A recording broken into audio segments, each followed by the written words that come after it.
Following losing the Yankees series, we face Cleveland Guardians in Cleveland. Aaron Seville looking to close us out. Teoscar Hernandez at the plate.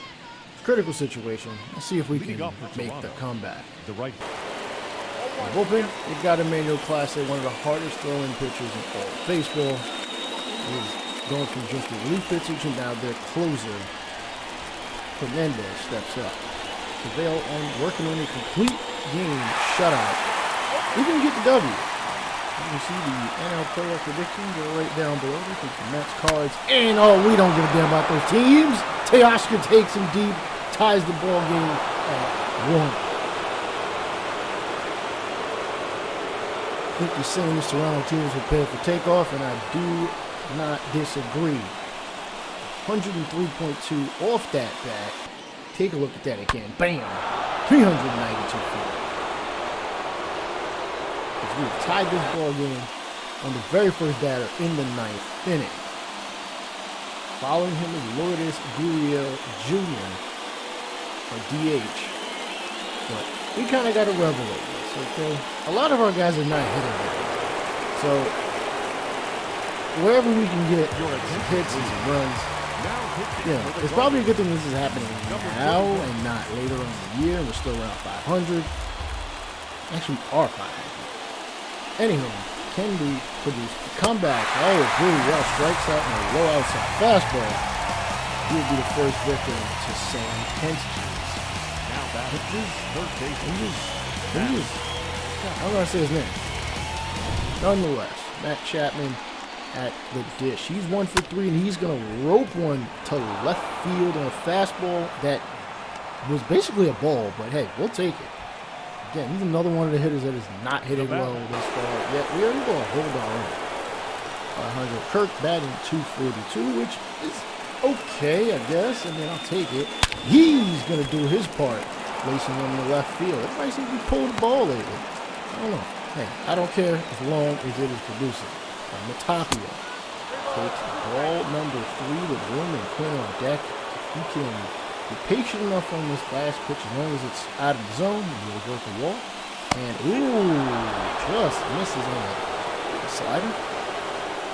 You have the bases loaded, but it's with a guy that is not hitting for power. He doesn't hit for power. He doesn't have a single home run. Only driven in 2. He's not getting a ton of ABs, but, hey, he can make good contact. And if he hits it far enough, we might be scoring. And he's gonna hit this one to right field. And it's gonna be, wait a minute, the runner is going from third, and it is offline, and he has taken the lead. I didn't expect that. Really didn't expect us to, I honestly didn't expect him to be safe. But nonetheless, we can tack on some more. And Romano would, if we can get at least 2, we can still get a save. If not, we'll have someone else carry out. Finishing out this ball game. Santiago Espinal getting his opportunity. Hendridge's 22nd pitch, grounded to third base, I guess. Over the Ramirez and hit for the second out. Henry finished this one off. Got the power threatening Reyes, Josh Naylor, and Yu Chang. Reyes is really the one to worry about the most. Jordan Romano, perfect in 8 save opportunities in 7 innings. 8 strikeouts, 4 walks. Righties and lefties are both hitting 100. And, he's going to punch out Reyes on a 2-seamer that was burying in his knuckles. First out. There's a pitch sequence, 4-seamer, slider on the outside, 4-seamer, low, and 4-seamer. Hot 2-seamer, sorry. For Josh Naylor, he's batting 277. Pretty good start to this here season, the first month or so, 5 weeks. And he's going to hit this one to Tapia in left field and get the second out. As you know what, the real threat is out of the way. I don't really like pitching to Fred Reyes. He's got immense power and will take the beat in a heartbeat. And Romano is going to close this one out, giving us the late game heroics, the victory, and for himself, a save. Hopefully we are up again. Prepare for takeoff as Jose Barrios actually doesn't get the W. Julian Merriweather does. He pitched the 8th inning. Technically it's his win. Debatable. Whatever. All right, we got 2 hits apiece from... it doesn't matter who, actually. And what do you know? The very next day, we get no hit. Like, no one got a hit. Jansen did walk twice to, prevent us from being perfecto. But Kyle Quantrill is going to get the W. 9 innings, 11 strikeouts. Son of a bitch. Sorry, that's my alarm. And I don't need it. I don't know why I even still have it on. Anyway, you should work on a shutout of his own. One chopper there, right in front of the pit there. The catcher. We get the first out of the minute. That was my wake-up alarm. Yeah. Anyway, you say Kikuchi. 100 and about 11 pitches coming in, and he's going to cause Ramirez to fly out to center, and he might as well finish what he started, correct? Rosario. This team's, well, they need him and one other guy and maybe somebody else to both go deep or just get on for real. 114th pitch is a cut fastball high, and he's not swinging at that either. Apparently they're saying he's tired, but you might as well finish what you started. Shocker to Chapman. Infield grass over to first. He gets himself a complete game shutout, and we get another victory. Third in a row. He's got to really start stringing these W's together. We're about a game out first behind the Rays. The Yankees are not too far behind us. In fact, they may be behind us by a half game. Nonetheless, jumping into well, actually, we're not going to jump into this. I get Jensen has 2 home runs. I appreciate it. We're up by 9 runs. I'm not jumping into that. Don't make sense to me. All right. Take a look at this box score. 4 RBIs from Gurriel, 3 from Espinal, Bichette, and Tapia all. And Jensen, got 2 of his own. He scored 4 out of the 5 times he came up to the plate. That is the kind of offensive onslaught we need to be putting on teams a lot more often. Maybe not to the tune of 15 runs. I'll take 8 runs. Just keep wailing away, okay? And Danny Jensen, unfortunately, has sustained a pulled hamstring in the Yankee game, 2-game short series. We'll put him on the 10-day deal. That'll give Alejandro Kirk some more ABs. He actually went 1 for 3. Tapia led us with 2 RBIs. Bichette with 2 hits. Bichette at the bottom of the lineup has been producing. I want to move him up, but there's something about having a guy at the bottom of the lineup that you know is going to get on. So then when you get back to the top, a guy like Bichette Guerrero can do their thing with a man on base. Right. Garrett Cole and the Weisiger combined for 10 Ks. We have 3 pitchers get 10 Ks, but we get the dub, which is most important. Luis Severino is on the mound for the final game of this 2-game set. Espinal has an 11-game hit streak, and as you can see the numbers before you, those are the numbers in the games he's played. It's about a 16-game span. It's dating back to April 25th. We're going to see if we can hopefully extend it to 12 games. He's usually our second base starter, but he also can play outfield, and this ball's going to be hit the left, and oh man, not enough juice behind it. So unfortunately, unless we get another EB, and it doesn't look likely. Solo shot, we're going to get 2 more runs, and we don't, so unfortunately, his hit streak ends at 11, and we're going to jump down to AA. Take a look at one of our prospects. I tried to do this for Gabriel Moreno in AAA, but I lost the footage. So either way, we're going to take a look at Orelvis Martinez, 20-year-old Dominican, a potential prospect, batting .244 with a .344 on base. The slugging, he's getting hits. He's just not getting that many hits. He's not driving the ball, really. He's got 5 doubles, but no home runs, 1 stolen base. We jump to Majestic Greens. I probably need to see if somebody's already recreated the minor league parks in the stadium vault. and then I'll see if I can incorporate them in. I know you can only have like 30 at a time. It's kind of stupid. You should be able to assign one to every team, but neither here nor there. What Elvis Martinez is, we are down 4-0. Gets his first at bat, his second on the team in RBI. If nothing else, he may not be the greatest, but he's at least driving in some runs when he gets the opportunity. Forcing a fastball from Christian Scott, the Mets AA starting pitcher. Gotten himself a nice bit of run support. No thanks to him, because he, you know, pitchers don't hit anymore. Anyway, and Elvis Martinez not looking good, swinging at a bad second pitch, and he's going to weakly hit the slider to second. A little tap, and a toss, and he is gone. Jump ahead, still 4-0, but Elvis gets an opportunity with runners in scoring position where he is significantly better at 364 runners in scoring position in the high slider. Oh, man, he is late on that.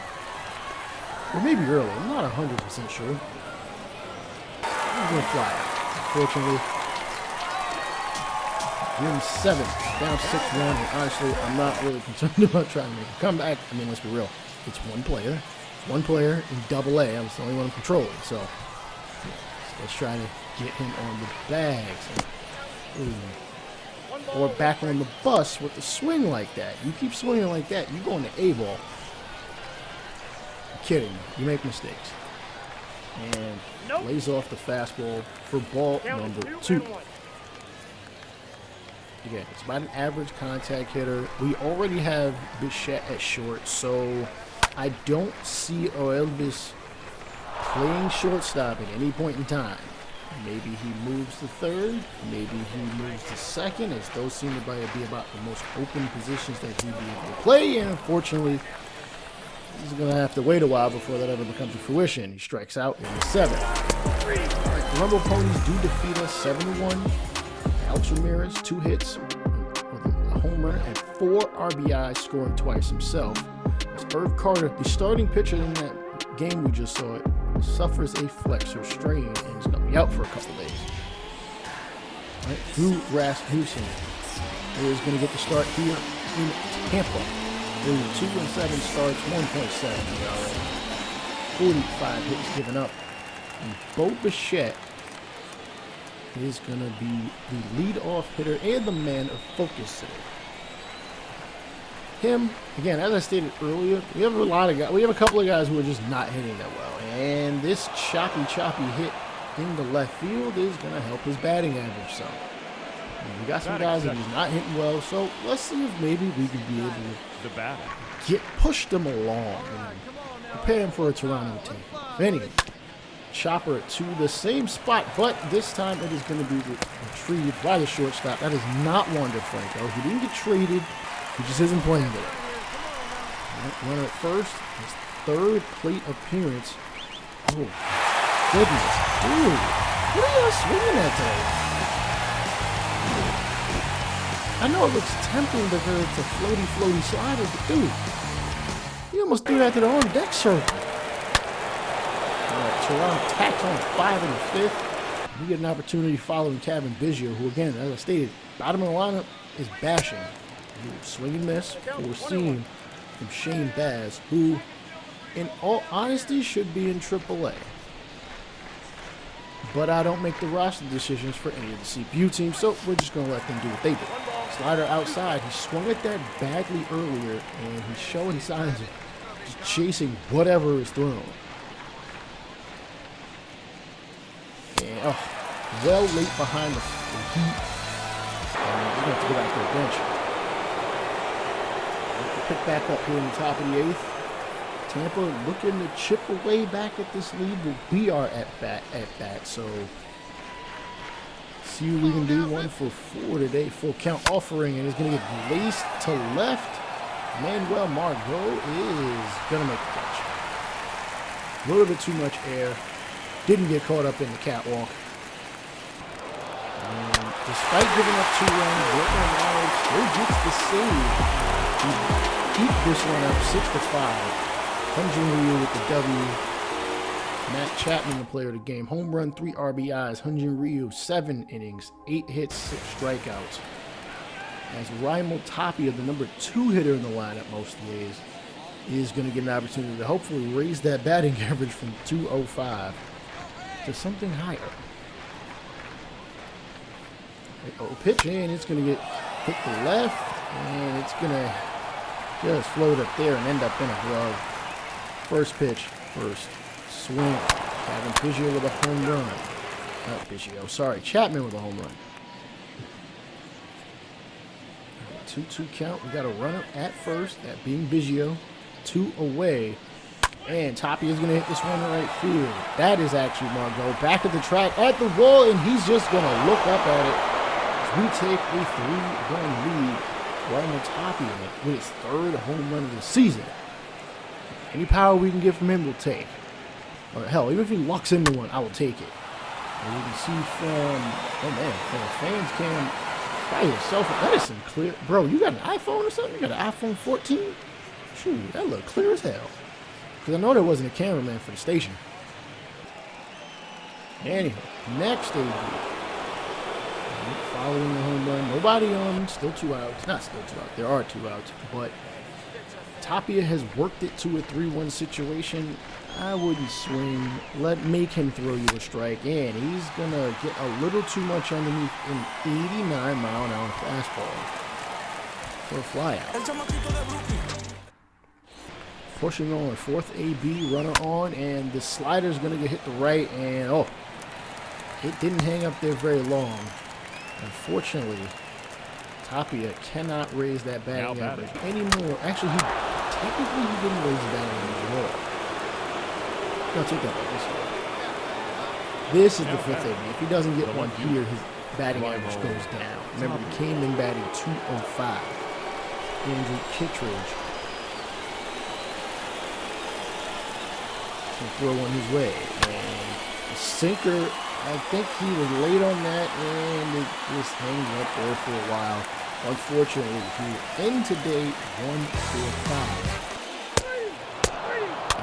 We pick up the W 6-1.